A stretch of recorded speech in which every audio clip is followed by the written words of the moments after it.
Thank you, Ali. I appreciate you, brother. I'm very grateful I met you. My name's John Corboy. I'm a grateful alcoholic. I used to be a hateful alcoholic. And what a beautiful blessing it is to be here with all you beautiful souls. I I remember a few years back, life was very dark for me, and I felt as though there was a dark cloud following me everywhere I went. And my friend Young posts these audio recordings in a group chat every night. And for about a year straight, he posts one every single night. And I never listened to one of them. And one night, one came up, it said Ali H, and it was mental health and depression and recovery was the topic. And something said to me, you better listen to this. And I listened to that talk and I was in tears. And I asked Young, can you please have this man reach out to me? I want to get to know this man.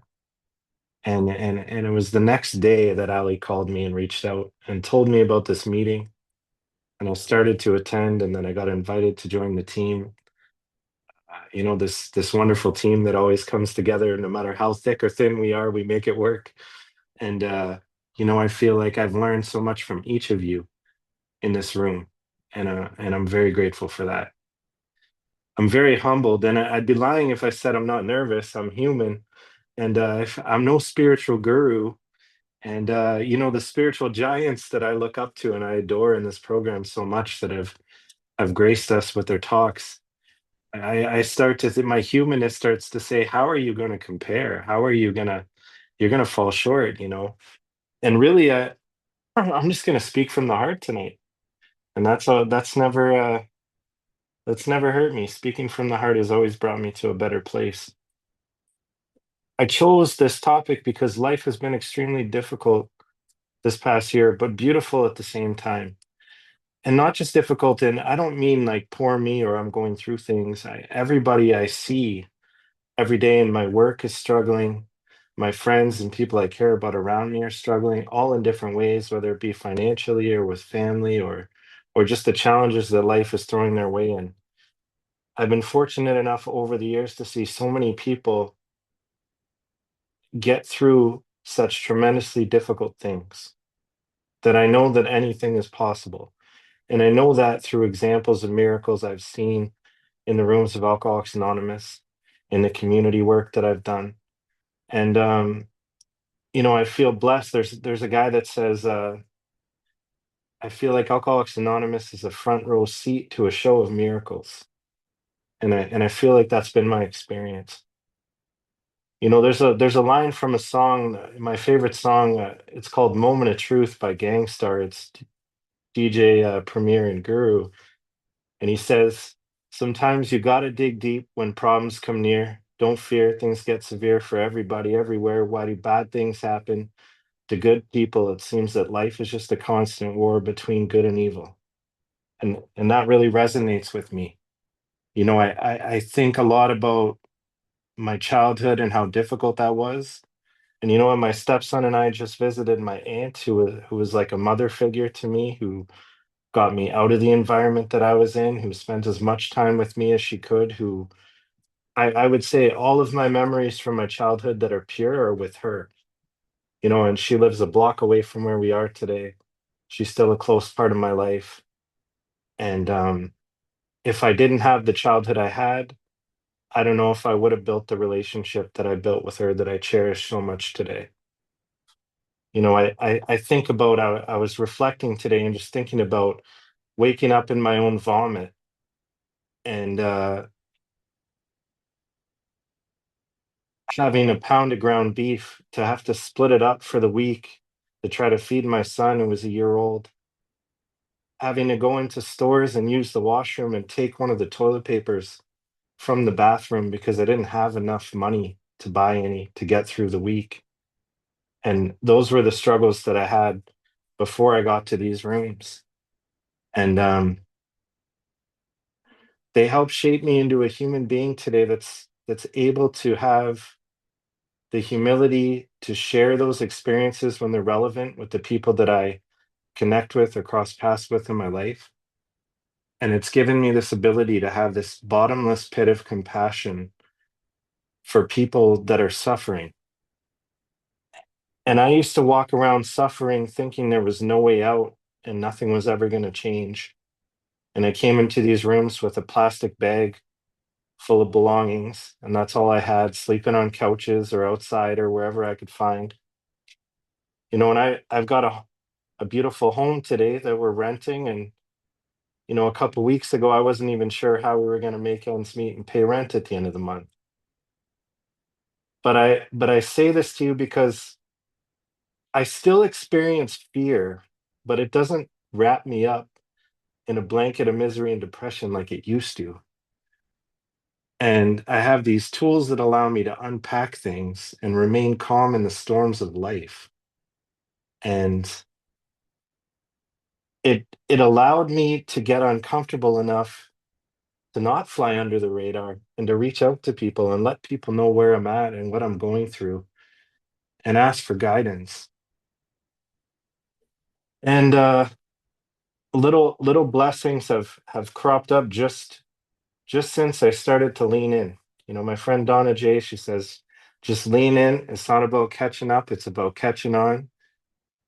And it's those wise people that have suffered and found a way through the suffering in my life on my path that have given me the strength to be resilient and to know that there's a way out, no matter how dark or dim or hopeless the situation might seem. I don't have to stay stuck in it and stew in it anymore. And I think a lot about when I came in here and I had really no sense of faith in anything. And I was sober my first year and I was still a drug dealer in my first year of recovery.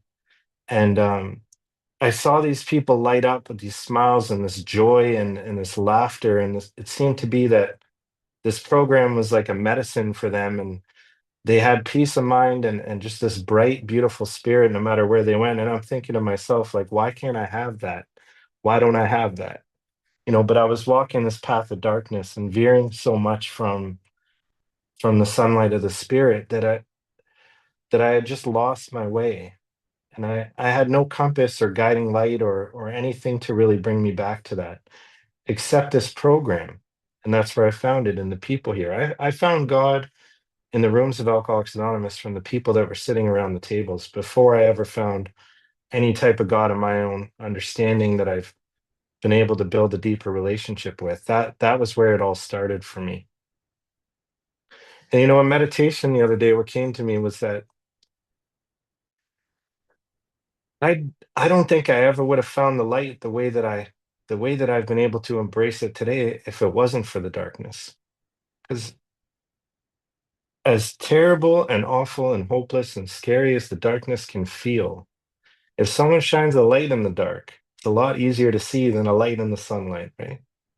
And so for me, why this topic resonated with me is that despite all of the difficult, challenging, heartbreaking things each of us have had to experience in our lives, we've been able to find a deeper relationship with the God of our understanding to bring us this beautiful light that illuminates everything around us and allows us to walk through those things with grace, with humility, with humbleness, with compassion, with care, with nervousness, but knowing that there's hands held out ready for us to hold, and I'm grateful.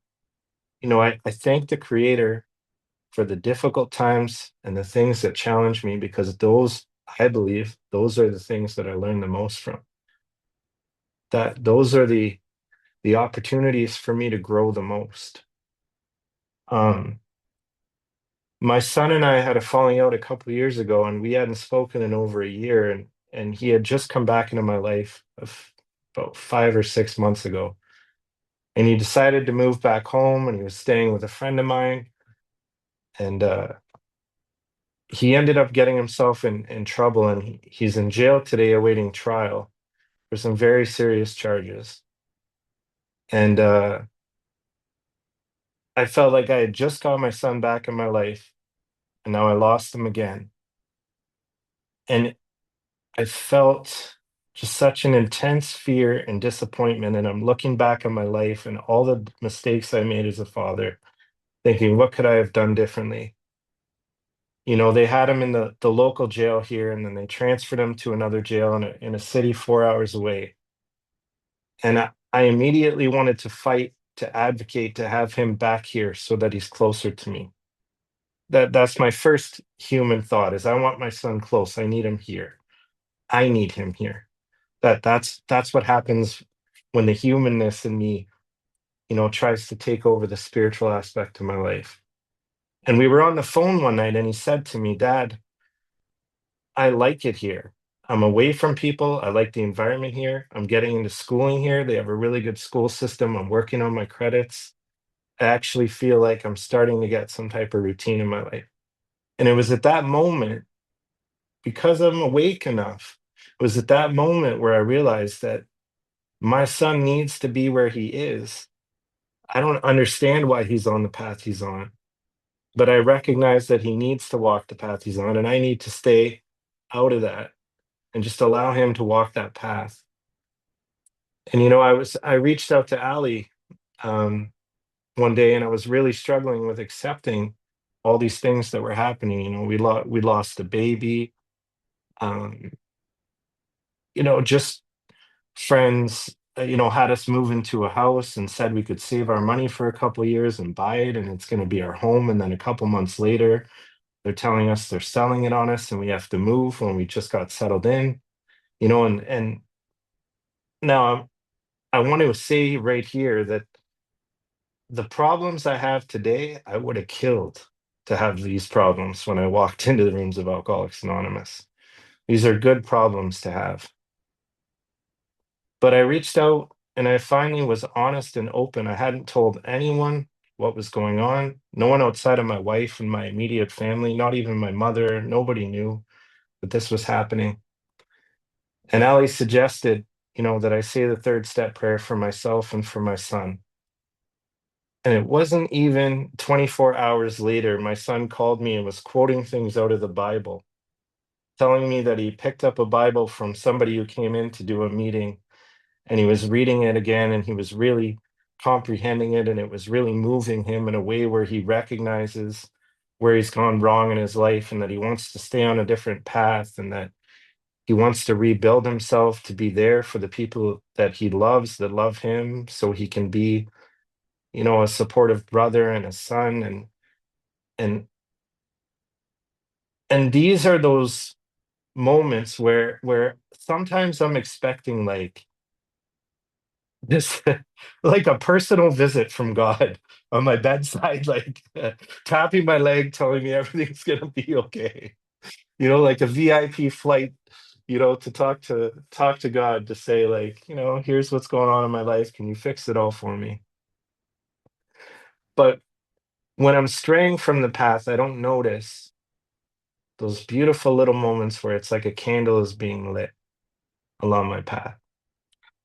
And because of my friend, and because of the people that I've met along this path and the things that they've shared with me, I was able to recognize that as a moment where God is saying, I may not be doing exactly as you wish or the way you wish it was, but I'm here for you. I'm here for your son, and we're going to get through this.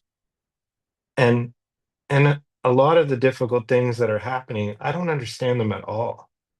Like I grew up in public housing. We had nights where the power was cut off or we didn't have anything to eat. And my children, thank God, have never had to experience any of that. But this financial crisis that I continuously find myself in time and time again, I got to a place where I just felt like my spirit was broken. I didn't feel abandoned by God, but I just felt like my spirit was broken and I felt so disconnected from the spirit.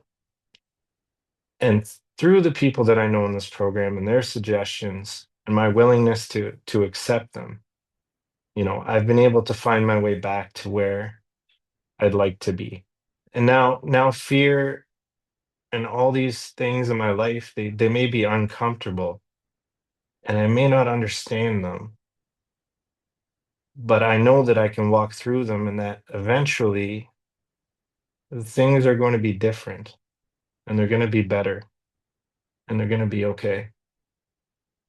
And I only know that because I've been around and dove into this program and connected with people and built relationships where they share their vulnerable moments with me, and I see how they recover and how they bounce back when they stumble, and how they're able to navigate, these storms of life with such grace. And I know that it's possible because I've seen miracles come up around me. And I didn't see those when I was out there. And I think, today there was this gentleman who came in and he wanted some grocery cards, and he'd been to the food banks and they have this limit on how many times you can go to the food bank. And I can remember years ago working where I am now. I just returned to the workplace I was at before in social services. And I can remember leaving on my lunch break to go to that same food bank that this gentleman's telling me about. And he's getting impatient and he's saying he's going to leave and he's going to come back in the afternoon. And I'm saying, man, I can't work magic, but I'm trying. Like, I'm trying. Please stay. And he leaves and he says something to me like, I'm not trying to get you to work magic.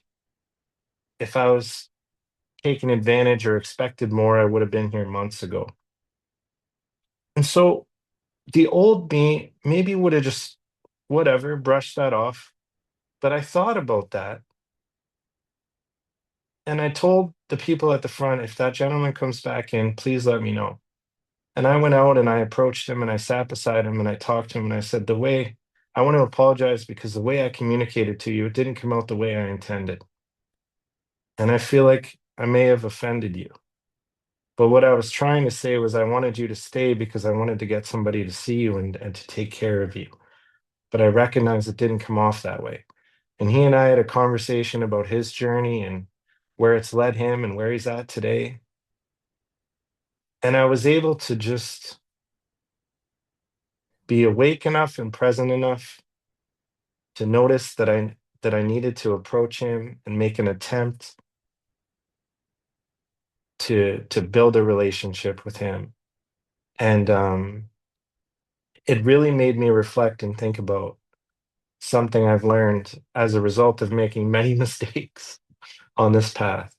But that although I can have the best of intentions and the most authentic intentions with the people I interact with, sometimes my impact can be really harmful and hurtful to other people around me. And I really need to pay attention to not only my intentions, but what the potential impacts are of the people around me.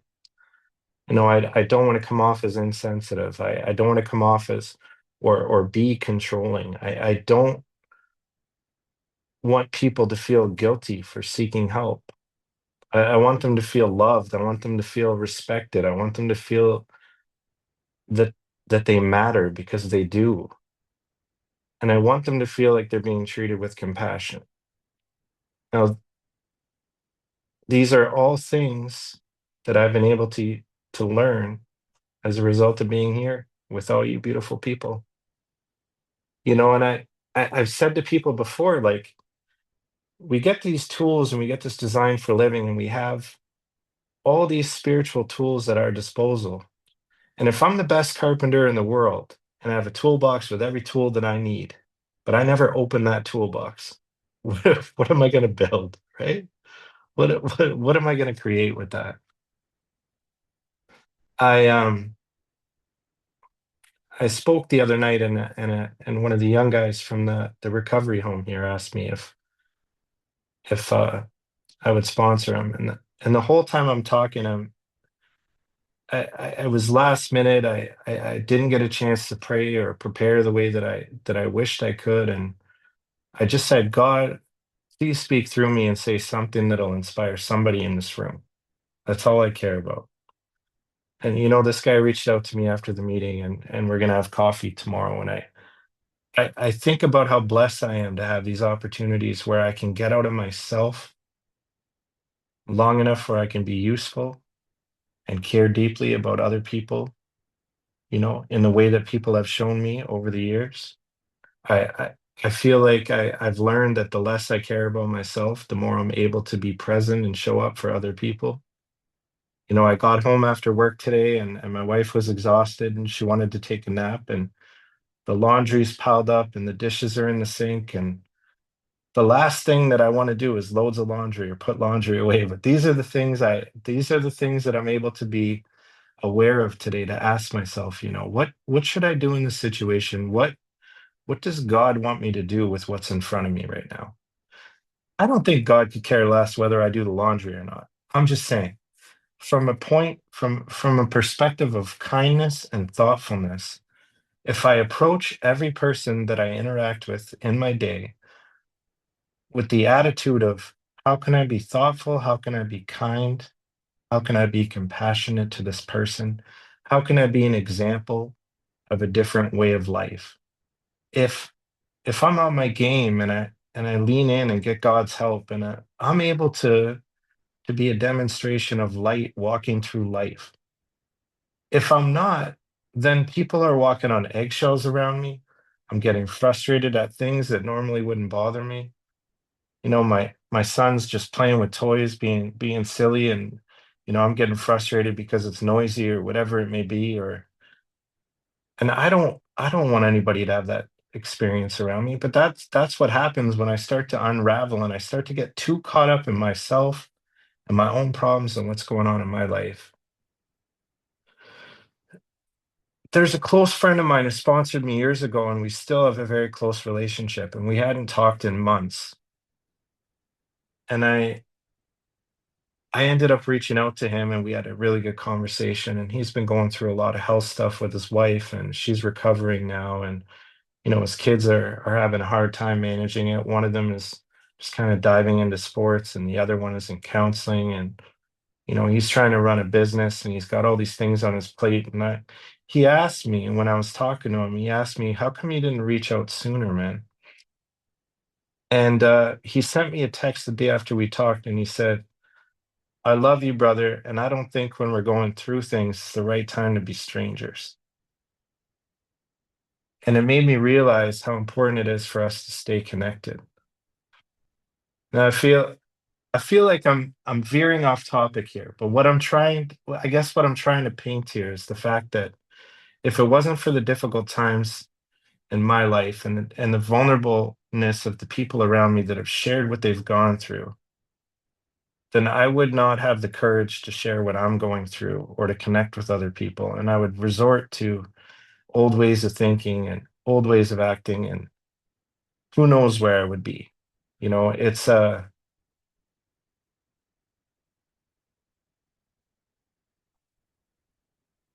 I can't guarantee what's going to happen in my life, and I can't make sense of everything that's happening. But I know from examples of leaders around me that have been seekers, this the sunlight of the spirit that have taught me that I don't need to understand anything. I just need to experience it. And sometimes that experience is really uncomfortable and terrifying and painful. And I think our pain, we're all going through different things. I think it's relative to the person and their own experiences. And I'm not here to share war stories or compare pain with anyone, but I think that pain impacts us all in different ways, and we're all going through difficult things at different times of our life. But if we can operate from a place of light where we're trying to demonstrate kindness and compassion with the people around us, then I think that anything is possible.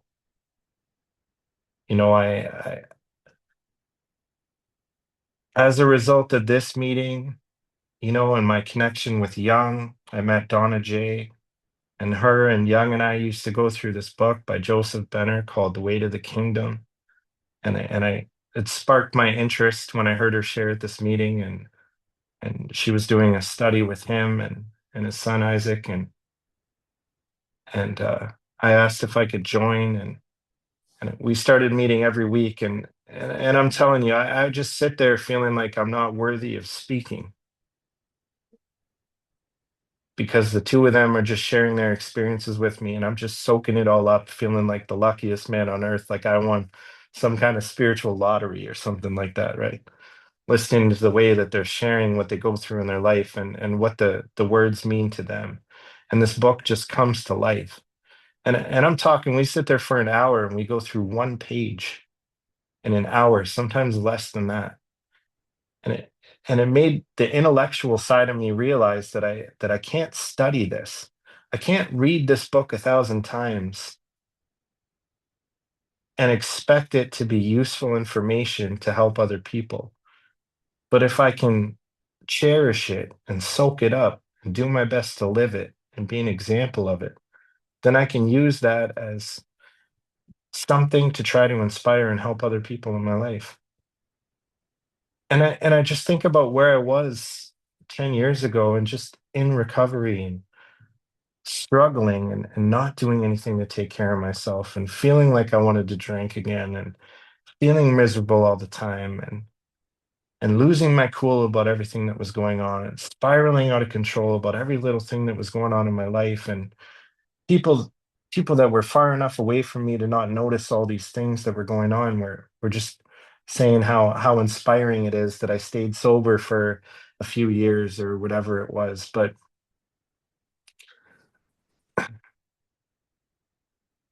I I became as sick as I was before I got here. And I was not concerned with any type of spiritual growth. I was struggling and I was stumbling and I was trying to do it myself and the problems were piling up and the weight of the world felt like it was on my shoulders all the time.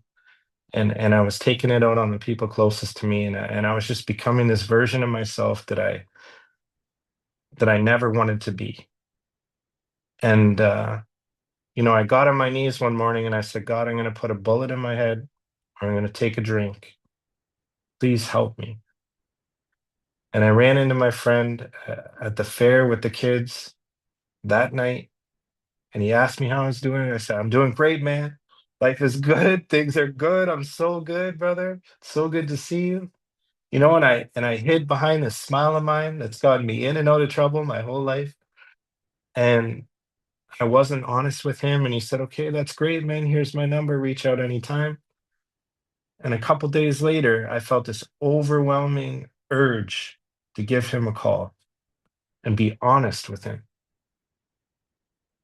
And I said, man, I never felt so much like not living in my life. And I said, I'm scared and I'm lost and I don't know what to do. Will you please help me?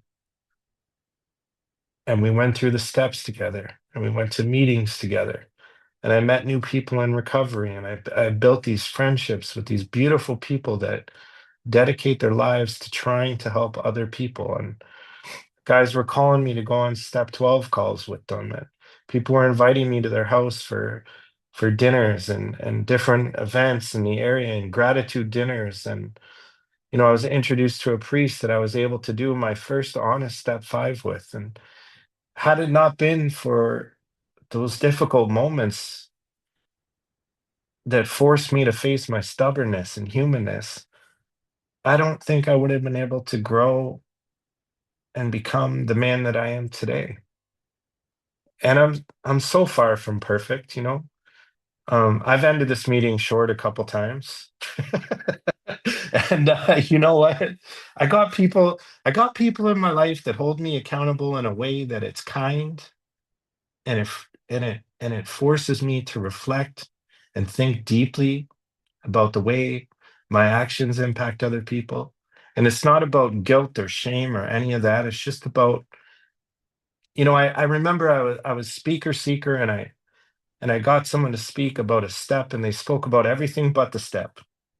And Ali called the next day and I thought, oh no, Ali's calling me something.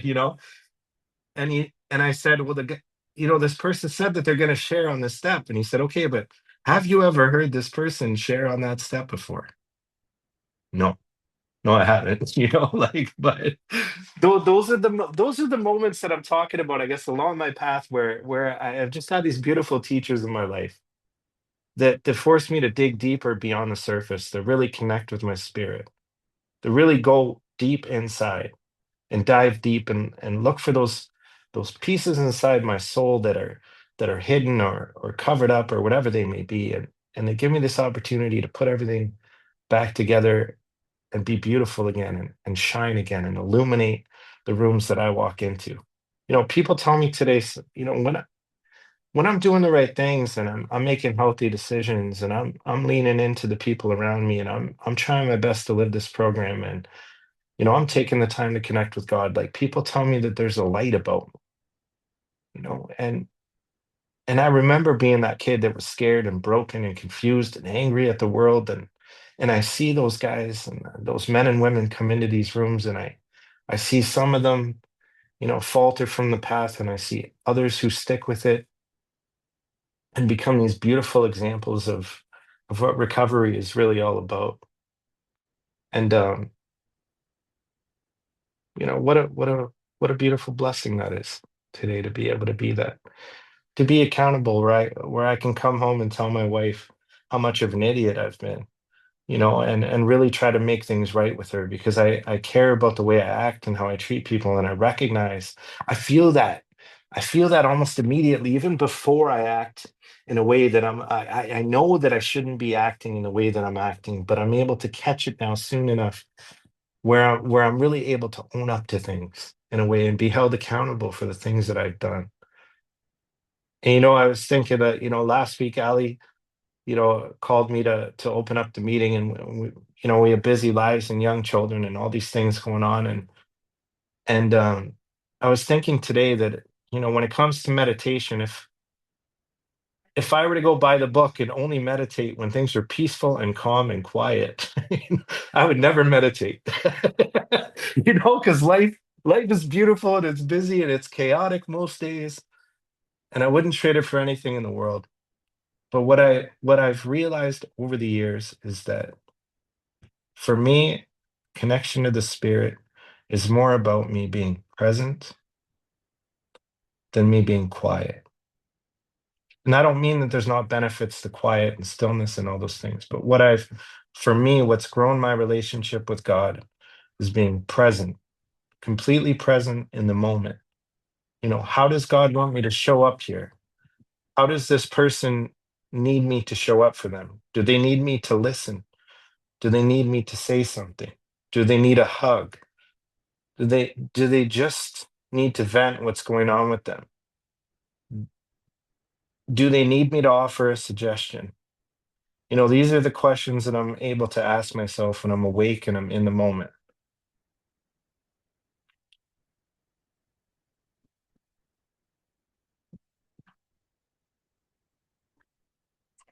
I'm just listening right now to the chaos in the house. I'm upstairs trying to find the quietest room I can, and I could hear, the dogs and my son just playing around, and you know, I moved back to the city a year ago to open a nonprofit, and I did street outreach for a year and went pretty much bankrupt out of pocket, and things have been on pause, and that hasn't grown into what I was hoping it would grow into, and I can't make sense of that either.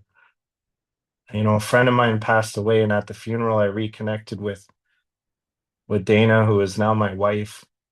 And we had known each other since high school, and we both moved back to the city around the same time. And, you know, I don't think it's a coincidence that we crossed paths and connected the way we did, but we continued to talk from that day forward and just fell madly in love with one another. And, we got another baby on the way right now. And I've been able to build, a beautiful relationship with her mother and her brother. And, I've been able to get involved locally at the recovery home and the detox. I'm there every week putting a meeting on. And, these are all things that used to be things I said I would never do. And these are all things that are, you know, adding busyness to an already busy life. But I feel so alive and so full of energy when I'm trying to do things for other people. And what a comparison it is than when I'm sitting there and I'm stuck in self and I'm just thinking about all the things that are going wrong in my life that are out of my control that I wish were different. But when I pour myself into other people, I really come alive in a way that I never thought would ever be possible. And I think about how special each of you are that come to this meeting each week and allow this to be a place for us all to learn and grow together. And I don't know what else to say other than I love you all. Thank you for letting me share. Thank you for letting me be here tonight. And I look forward to hearing from you. John, you just moved me so much. I when you even before you said that about people said that you had this light coming out of you, I kept thinking, God, you're shining. You shine. And um, I'm having a lot of trouble when I'm in a difficult situation asking for help. And you talked about how nobody outside your immediate family knew you were going through a hard time. And I'd rather eat ground glass than pick up the phone. And I would like you to give me some, help in how I can do that. Thank you, Sally. That's a really good question. Um, and thank you for being here. I would say that what came to me when you were asking that was that what has helped me the most in my life is thinking back to the moments where people were vulnerable enough with me to share their imperfections. And it was in the meetings early on, especially when people were opening up about what was happening and how messy they handled something, that those were the people that I connected with because I felt like I belonged and it was okay to be human and I didn't have to be ashamed of my mistakes. I would say that I don't think there's any magic solution for dealing with difficult times. But what I have found to be the most helpful for me during those times that encourages someone like me that's stubborn, that isolates, that shuts down to reach out to people is knowing that it's in those moments where I was able to just be an ear for somebody and feel like I had such a purpose and that I mattered enough to them that they share that with me. And that's a beautiful experience that I don't think can be matched by anything else in this life. So I think by you being vulnerable with other people, it gives other people permission and encouragement to do the same. And it may not change your circumstances, but I think you'll notice something when you start to do that. Thank you for your question. Thank you for the answer, John. Bill Swan, you are up. You tell us so much, Lord. What a beautiful meeting. You said that something told you to go to that meeting and Ollie was speaking on it, and then you want to connect with them. And something told me to come here tonight, and I almost reached out to Ollie or Alice to find out who was speaking. I have to say this in humility. If I would have known it was you that was speaking, I wouldn't have come. And it had nothing to do with you. I don't even know you. But I look back, and there's some jealousy and some entitlement in my heart. And when you said tonight that you spoke it, you let someone know. I'm letting a whole bunch of people know that I still have alcoholism. It lives in my heart. The interesting thing about it is, I found out you were speaking once I got here, but one of my sponsees had asked me where a meeting was on Zoom tonight because he's been sick. And how could I leave with him here, John? So the question is this: how do you keep the channel for something that tells you, that leads you, that guides you? How do you keep that channel open? Does it start by saying, hey, guess what? I'd like to come across as a real spiritual giant. But the fact of the matter is like you described in your that you were sick of self. I'm sick of self. And then you said this, and now I'll be quiet. Relieve me of the bondage of self, because that's what it is. And I say that to say this in all finality, Alice. It's not just John that I do that to. And because of what goes on in my mind, I miss all these beautiful messages. I don't know if that was a question, John, but it was a confession of the soul. I love you, Bill. You know what comes to me when you say that is I'm going to share something with you that's very embarrassing, but I used to record myself in my back pocket at in-person meetings and send the recordings to Young, hoping he would post them on his channel, and then getting resentful when he didn't. That is a sick man. John, So I if you love have you done for that. it, I love and, you for that. and and you know what? What's happened as a result of me just again, just I don't know, Bill. I don't know other than I've tried to pour myself into other people even when I felt empty because people told me that's what I need to do to be well. And I don't want to sit with that feeling of how sick I feel when I'm not doing those things. And as a result of that, some beautiful things have happened in my life. So much to the point where all has sent me this beautiful flyer, which I appreciate the effort that, the person put into in creating, but I don't share those things. I feel like when you live authentically, what's meant for you won't miss you. And maybe you go to the meetings where you hear what you need to hear, or you can be a service in a way that you didn't think you could be. And just by you being up here tonight, being honest with us, I'm sure it helps somebody. So I love you, brother. I don't think things happen by mistake. And I think you're always exactly where you need to be, even when it's not where you want to be. Thank you, John. I want to confess now, I'm not going to get to all the hands, but I want you all to know that I love you. So, Lana, you are up. Hi, everyone. Lana, alcoholic. John, there was no way I wasn't going to share. Um, I so identified with your share, and I appreciated your honesty, your humility, and your walk. So beautiful. And I wanted to share one thing that I'm still embarrassed about that I uh, created a problem when I was out there. I used to run out of toilet paper. So now in recovery with over 36 years, in this household, we never run out. We will never run out of toilet paper. So you're, I am so moved, John, and I love you and I appreciate you. Thank you so much for letting me share, everyone. Thank you. Love you too, Lana. Come on, Calvin. Thank you, Alice. Thank you so much. And John, man, oh man, you blew me away, man. I always knew that you had the fire. I could just tell, And I really I don't get it as much as I used to, but I really yearn for it. When people love me enough to push me away from myself.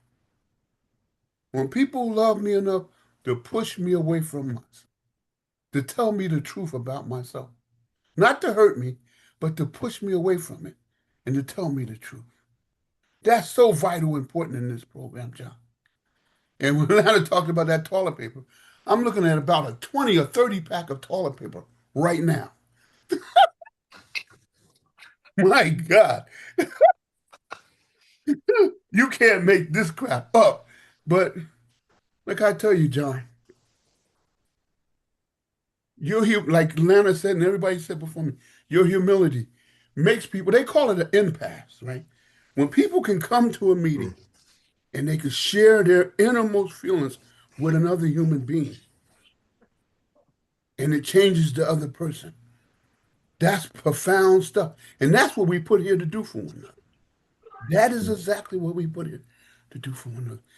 And I'm gonna get off now, but I want to tell you about when my son was in deep trouble, it like to rip my heart out. That was the most painful thing I ever been through. To love somebody and you cannot help them. I spent a lot of money and I just couldn't help them.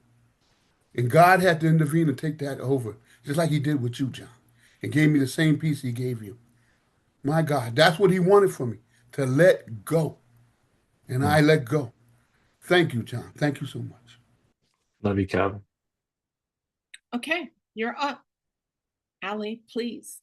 Thanks, Alice. Hi, everybody. Ali Alcoholic. John, there you are. Shine and illuminate you do, my brother. And the light you are, man. You're a light carrier. Remember I told you a while ago, the things you see inside of me is because you have it in spades. The light you are, my brother. Thank you very much. I heard so many good things.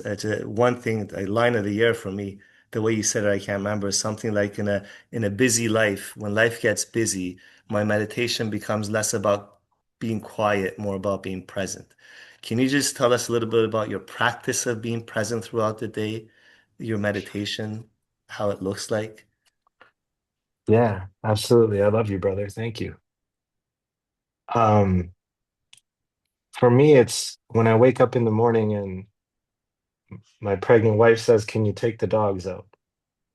And I take the dogs out and I watch the way they play together and how the little puppy's learning how to lift up his leg and I look at the trees moving outside and it's the simple little things where the little guy comes downstairs and he turns on the TV and it's blasting some Minecraft show that I can't stand, but I go sit with him and I give him a hug and I tell him I love him and I hope he has a good day at school. And it's those opportunities, to roll over and tell her, I love you and I love waking up next to you. It's realizing how good we have it, even when it seems like we're juggling a million balls at once. But I've been in places where the house is quiet and the house is clean, but my soul is broken and my spirit is empty. And I would much rather have a busy home. And sometimes I go in the bathroom at work and just sit on the toilet in quiet. Hopefully that helps. I love you, brother. I love you, John. Thank you so much for saying yes. To Kathleen and Michelle, who I was unable to get to this evening, please come back next week for an incredible share. Pat, back to you.